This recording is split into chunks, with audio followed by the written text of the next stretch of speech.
On this video, we're reviewing the Lost Ruins of Arnak from Czech Game Editions. Stay tuned for my detailed thoughts.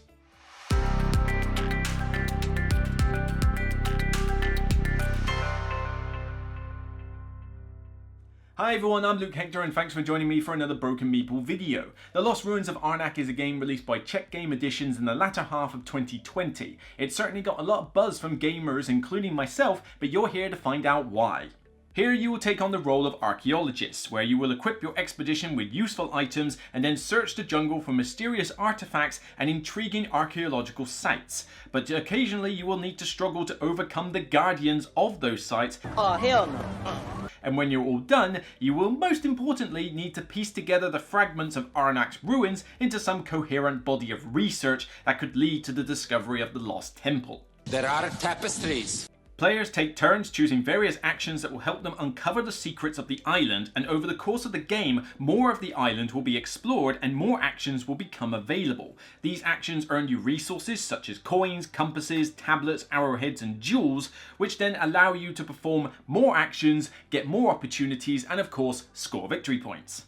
The game uses a mix of familiar mechanics such as deck building, worker placement and resource management. Your deck comprises of items that you will need for the expedition as well as artifacts that you may find during your exploration. The worker placement relates to 2 archaeologists that you are able to place on the board, either at the initial campsite but also at archaeological sites which you have discovered over the course of the game. The resource management comes from all the different resources that you need to juggle around in order to perform the various actions. Coins represent the funding for your expedition and are used to buy items. Compasses represent time and energy spent exploring the island and are generally used in order to discover archaeological sites. The other aspects of tablets, arrowheads and jewels are used for a mixture of things, but predominantly they will be used to progress yourself up the research track, which is where you can acquire more bonuses, victory points and potentially the use of assistance, which can give you a once per round bonus. As a scientist, I don't want to prejudice my experiment. I'll let you know in the morning. The game is played over 5 rounds where players will take it in turns performing an action before allowing the next player to perform theirs. An action may be to play a card, dig at a site, overcome a guardian, progress up the research track.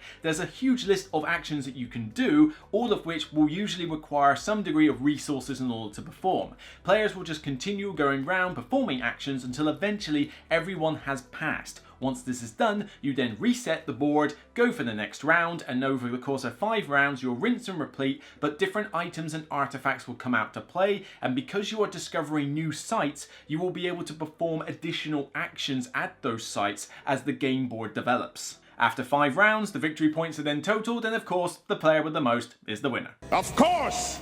The game box stipulates 30 minutes per player. For a solo game, I'd probably say it's about 45 to 60 minutes, but other than that, it's a pretty accurate representation. You're talking about an hour for a 2-player game, 90 minutes for a 3-player game, and 2 hours max for a 4-player game.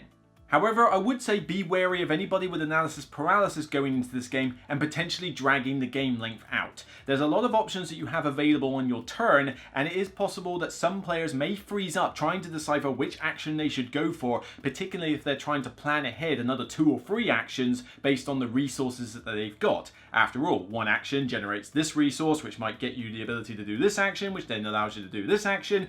Players could freeze up trying to comprehend all these different options, and you need to factor that in with your time. But typically, you are looking at about a 2-hour experience. We are going to die!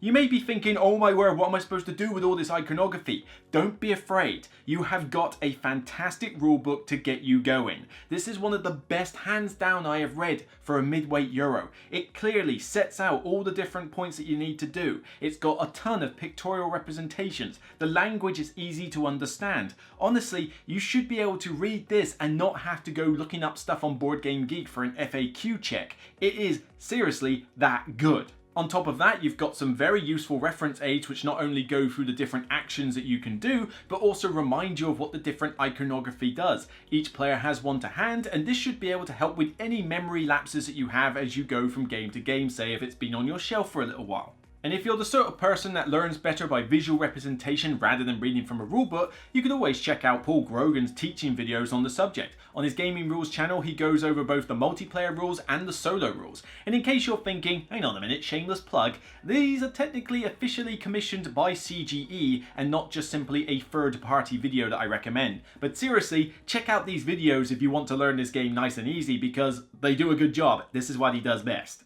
The Lost Ruins of Arnak could be described as a game of opportunities. You can't stray too much from your strategy given that there's only 5 rounds in the game, but you will occasionally spot times where you might be able to get some points by doing something outside of your current comfort zone, in which case, go for it. Do you spot a guardian that suddenly appears that an opponent didn't take care of that you could kill? Go do it.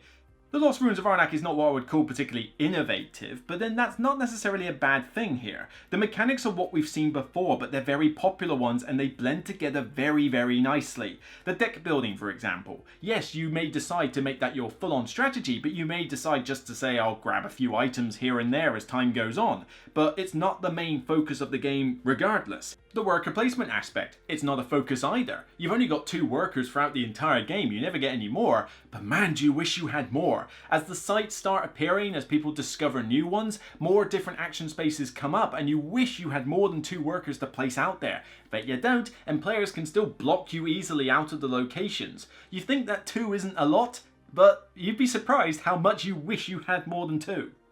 And of course there's the resource management aspect. You've got plenty of options, but you've only got so many actions depending on how well you manage your resources. And it's very satisfying to be able to chain a whole round full of different actions because you were efficient with the resource management part.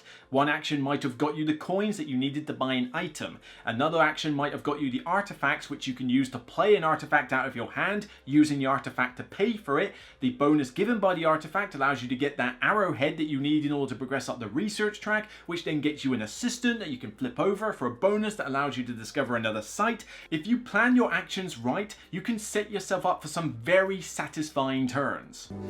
X marks the spot. Now when you have got different paths to victory, you have to be concerned a little bit with how well they are balanced. But here, I've not had a problem with that so far. Granted, if you're new to the game, you are likely to get beaten pretty easily by someone who knows what they're doing. But once everybody's got a bit of mild familiarity with the game, you'd be surprised on how tight those scores can be, despite the fact that you can go off on very different tangents for your style of play. If you want a classic example of this, then you need to check out the playthrough I was involved with on Gaming Rules channel back in the summer. Seriously, should I be getting paid for this by now? Here you can see that my opponent goes into research predominantly, with the occasional discovery of sites. Whereas I, despite discovering sites occasionally, am focused far more on just grabbing as many items and artifacts that I can and shoving them into my deck. By the time we get to the end, we can't tell who's won and we finish with very tight scores, despite very different playstyles. Whenever a game can achieve this, it definitely scores an extra bonus point. The cards that you can acquire will also influence your style of play, and I like how when you go from round to round, the items that you can choose from get less and less, whereas the number of artifacts you can choose get more and more, showing that you are not so much preparing for the expedition, but discovering new stuff while you're on the expedition. And if you're the sort of person that likes to create combos out of different cards, then well, you're going to get plenty of that here, as there's a lot of interesting stuff to pick from. Although strangely, we get a sea turtle, but we don't get any camels. No camels. The aesthetics category seems a little bit redundant here because, well, look at the game. Everything is colourful and just leaping off into your eye sockets. It's gorgeous and nothing here feels cheap and tacky. The arrowheads, jewels and tablets that you can use are great in their plastic form, and the artwork looks great across all the cards. In fact, looking at the relics, I feel like I'm in one of those Tomb Raider games where you're browsing through the different items as you collect them. I want to see these up close, they just look so good.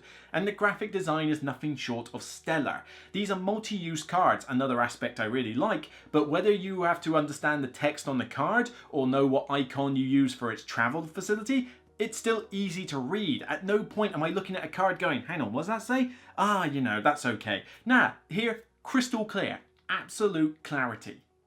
In terms of immersion, it's well represented. Yes, you don't forget that you're playing a Euro game, but the idea of you being archaeologists and discovering new areas and finding new cool stuff to do is well represented by the mechanics that you're doing. You've got a new site to explore. You don't know what's there. When you turn up, it's like, oh, I found this cool thing, but there's a giant spider about to attack me. And here, you will be quoting just about every Indiana Jones and Tomb Raider reference that you can think of. And believe me, there's a lot. That belongs in a museum. Even the items and relics that you can acquire feel suitable for the time period, maybe with a slight fantastical setting thrown in. Although, sadly, and I am afraid to say, you cannot equip dual-wielding pistols like Lara Croft. Aside from that, this game feels pitch perfect what you would expect from any Indiana Jones movie. In fact, honestly, and I can't believe I'm even saying this, all we're missing is some Nazis and we've kind of got the theme complete. Out of the box, the variation of cards and multiple paths to victory will facilitate repeat plays. You don't see every card in the decks as you go through, and the timing of when they appear will make each game feel very different. On top of that, the reverse snake side of the board is a nice touch, even though I don't often use it, especially in teaching games. But given that Czech Game Editions could have simply just said, you know what, we just need one side of the board, but no, they actually decided to make it double-sided and add more replay value, kudos. On top of that, if you're a solo player, there's a good solo mode incorporated in the game. It does a good job of mimicking a physical player and allows for wide customization of difficulty levels. And on top of this, and this is definite kudos to the publisher, CGE have also added further difficulty tiles that you can print from their website, and also teased that a solo campaign mode is going to come as free DLC. Not often the publishers do this, and believe me, I'm all game for this. I will certainly be interested to comment on what the solo campaign is like, but I won't do a full video on it. This will probably be something I mention in a passing podcast. But certainly for the price point, you are well catered for in terms of longevity. I wouldn't say no to an expansion in the long future with maybe more cards, tiles and assistants to use just to add to the respective decks, but for now, you've got more than enough to keep you satisfied. Though maybe if you wanted to throw in a new mechanic, maybe we could get a death cult in there somewhere. Okay, maybe that might be a bit too far for family gaming, but you get the idea. I miss the days when PG actually meant something. So you might be able to tell that The Lost Ruins of Arnak is not the most innovative game around, but that's not the point we should be focusing on here. This is a blend of familiar mechanics that are hugely popular with players. Deck building, worker placement, resource management, and multi-use cards. All of these I love. But yet, even though you've thrown all these into a blender, it feels like a well-oiled machine at the end of the day. Nothing here feels like it's grinding its gears or jerking along or anything like that. Everything just plays so smoothly. It takes all the different criteria that I use, from duration, ease of play and everything, and ticks a box in every single one without putting a foot wrong. It doesn't take too long to play. It's really easy to learn for a midweight Euro. It's got a ton of different path strategies and some variety with the different choices you have to make. It looks gorgeous on the table. It's got an immersive theme that will have you quoting different Indiana Jones and Tomb Raider references all night. And it even has a solo mode and plenty of replay value in the box. At no point does it have a massive cross on any of my criteria, and it's been so long since I've been able to have a game that can achieve all that. I honestly cannot say enough good things about this game. Any blemishes I have to it are so minor that they do not stop me from giving this a full 10 out of 10 with a seal of distinction. In terms of its weight level, I give it a complexity rating of 2 cogs. It's certainly not a light game, but it is nowhere near complex or inaccessible that most gamers shouldn't be able to get into grips with this. It is hands down the best game of 2020 in my opinion. And if you've seen my top 10 of 2020, you already got spoiled onto this fact. But I'm sorry, it just is for me. This game does everything I want it to do in a midweight Euro and completely nails it. If you have at all been on the fence about trying The Lost Ruins of Arnak, I strongly recommend you do so. Yes, it's not for everybody, and certainly heavier gamers may want something with a bit more complexity to it, but this is CGE at their best. It is one of the best games they have ever produced, and that's going up against some fairly stiff competition from earlier years. Honestly, check it out. And because this is the first video of 2021 and I've been spouting so many different Indiana Jones references, I cannot say goodbye to 2020 and put it behind me without the right person to do it. Take it away, Sean. Let it go. Thanks for checking out this Broken Meeple video, and if you like what you see and I've earned your subscription, please don't forget to subscribe. You will notice the format has changed somewhat since last year, and I'd be interested to hear your thoughts and comments on the matter, so please feel free to leave me your feedback in the comments section and talk about the game as well and let me know your thoughts on that.